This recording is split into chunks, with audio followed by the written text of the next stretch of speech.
mayas son muy conocidos por sus conocimientos astronómicos, matemáticos, especialmente los astronómicos que son muy espectaculares, sobre todo la conjugación de arquitectura con astronomía, verdaderos relojes astronómicos en sus ciudades importantes.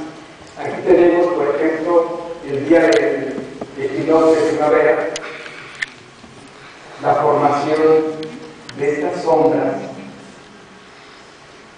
que toda esta gente está aquí viendo el fenómeno. Tiene una serpiente, una cabeza de serpiente de piedra, y el día del equinoccio, tal vez de la se forman estas sombras, que son una simulación de Kukulcán que llega a fertilizar la tierra, para empezar las lluvias. El mismo día, en Sinchartú, cerca de Mérida, el sol sale por esta puerta. Y en Mayapán y en muchas otras ciudades de Cuba se dan ese tipo de fenómenos. Y aquí tenemos nada más un paralelismo entre el observatorio del Caracol de Chichén Itzá y el del Monte Malona en California. Las distancias arquitectónicas como 2000 años, un poquito más.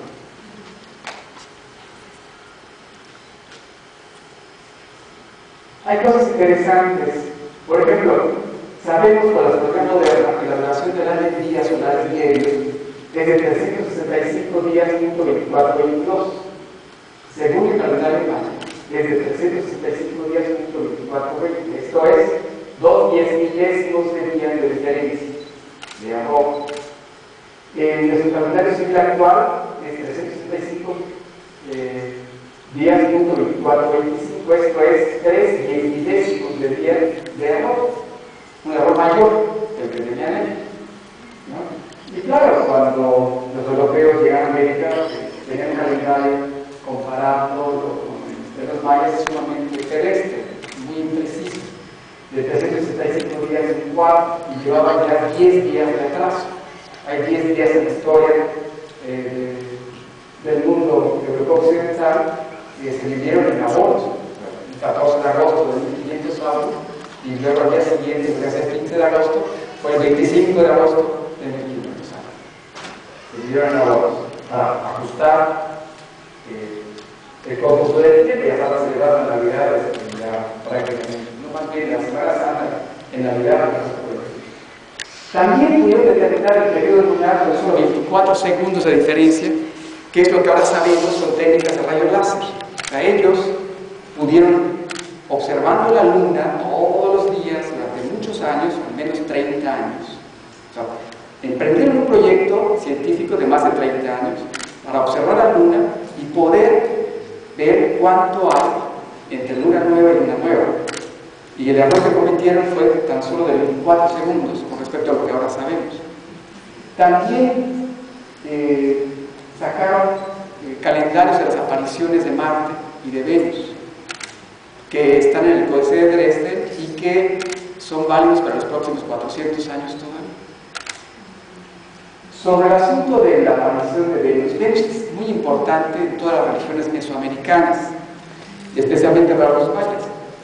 Ellos observaron con mucha atención Venus, y Venus pues, es muy intrigante para muchos porque pues, en la mañana aparece, es enorme, o por las tardes, ¿no? Según la época del año. Y además, en un momento dado, como a veces solo aparece en las tardes, todo el tiempo en las tardes, y después desaparece y aparece, pero por las mañanas, en algún momento está sobre el disco solar, y no lo podemos ver porque el sol nos deslumbra. Si Venus estuviese muy grande, pues la luna, en el ángulo que subtiende, pues estaría eclipsando al sol. Entonces, el paso de Venus por el disco solar.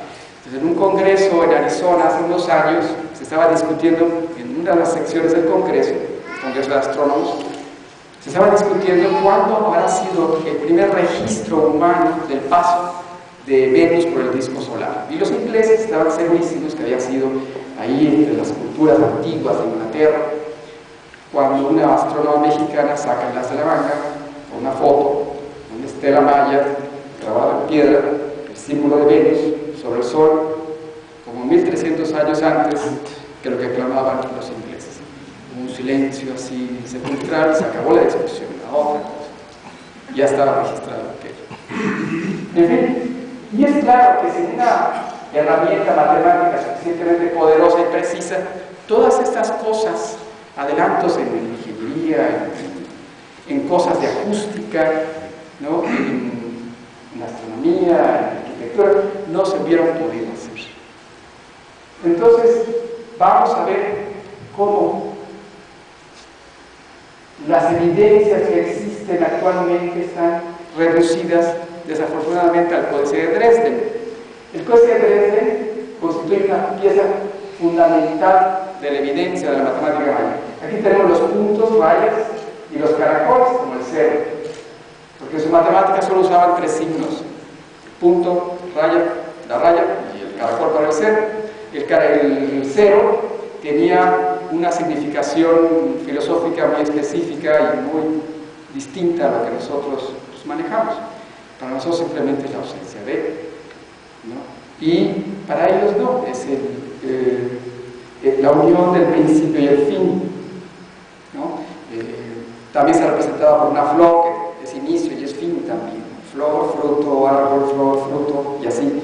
Y el caracol a veces está habitado o no, o representa la muerte, la ausencia de o la presencia de, ¿no? Todas esas cosas. En general, los primeros números entre los mayas tienen siempre un significado específico.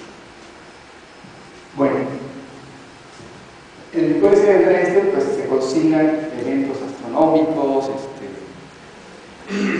ciclos lunares de Marte, de Venus y todas esas cosas.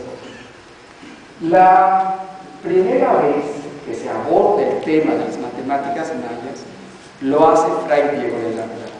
Es un personaje muy interesante, Fray Diego de Landa, obispo de Yucatán, 1562.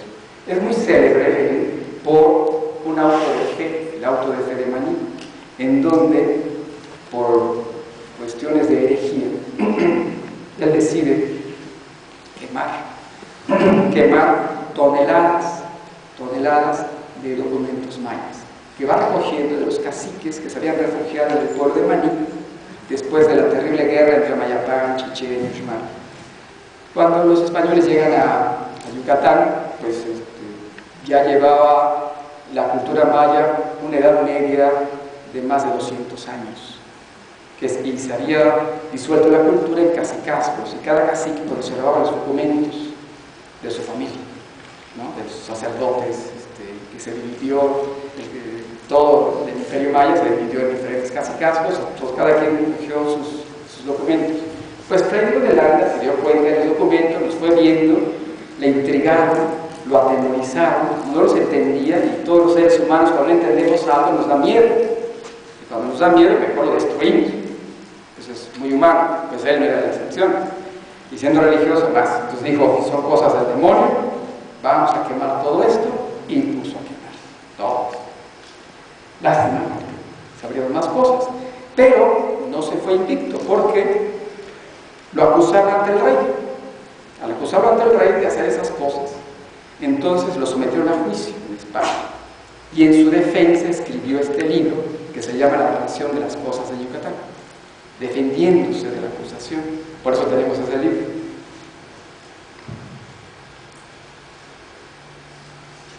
Aquí estoy presentando el librito con el que yo me tropecé por puro accidente, y no en México, sino en Canadá. Y bueno, la primera vez que lo veo, abro el libro y me tropiezo con esta página. El capítulo 24 del libro de Fray Diego de Landa, que dice, la manera de contar de los yucatecos. Y dice, que su contar es de 5 en 5 hasta 20, y de 20 en 20 hasta 100, y de 100 en 100 hasta 400, y de 400 en 400 hasta 8000. Y de esta cuenta se servían mucho para la contratación del cacao. Esto es lo que usaban en la vida diaria. Tienen otras cuentas muy largas y que las extienden ad infinitum, contando 8020 veces, que son 160.000. Ya los que están más o menos familiarizados con matemáticas ya identificaron aquí la base 20, ¿no? Y tomando a 20, duplican estas a 160.000, y después de irlo así duplicando, hasta que hacen un incontable número y cuentan entre el suelo o cosas llenas. Esta fue la primera consignación del conocimiento matemático de los mayas. Este documento estuvo extraviado como 3 siglos, hasta que a finales del siglo XIX se encontró, y el primero en estudiarlo con seriedad fue este señor Miguel, que tenía fama de ser espía en la Segunda Guerra, Eric Thompson, por andar por todos lados, etc. Y publica esta Maya Arithmetic en marzo 1 de 1941. Y él habla de las matemáticas mayas, las consigna ahí ya de una manera moderna, actualmente. Bueno, aparentemente la civilización maya fue la primera en concebir la abstracción del cero, como 6 siglos antes que las culturas en la India. Los árabes toman el cero de la India y lo meten a Europa vía España. Cuando en Europa empiezan a usar el cero, en América se llevaba usando el cero más de 1000 años. Y usaban la base 20, hacían uso del cero, que lo representaban en diferentes dibujos. La Sociedad Mexicana de Física tiene una revista, la Revista Mexicana de Física, en su portada está el cero ceremonial maya, que es un caracol bellísimo en su portada. Y la Escuela Superior de Físico-Matemáticas del Politécnico Nacional tiene en su escudo el cero maya, precisamente. Es un cero más sencillo, no es el cero ceremonial. Tiene una forma así como de bolillito el que usan en el escudo del Politécnico. En fin, con solamente esos 3 signos y utilizando una notación posicional como la nuestra, nada más que utilizando potencias de 20 en lugar de potencias de 10, se puede hacer la representación de cualquier número y cualquier operación. Pero además se puede sumar, restar, multiplicar, dividir, sacar raíces cuadradas sin tablas, sin usar la memoria, usando el CPU, usando las neuronas nada más para pensar. Van a ver ustedes que este método tiene una característica muy particular. Yo soy de los que piensan que cada uno de nosotros, cada ser humano, lleva dentro de sí un pequeño matemático. Y es cuestión de invitarlo a salir, y sale. Y este método hace que ese pequeño matemático sale, pero sale y juega. Vamos a recordar un poquito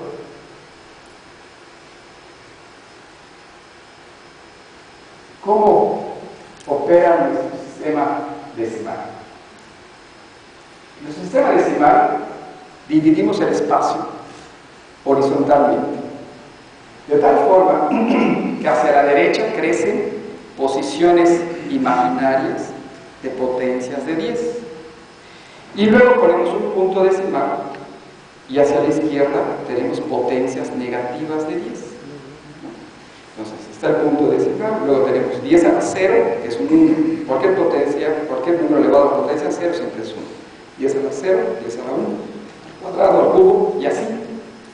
Y 10 a la menos 1, que son décimos, 10 a la menos 2, que son centésimos, 10 a la menos 3, que son milésimos, y así. Entonces, este es el número 1897, hasta en el nombre estamos sumando 1897.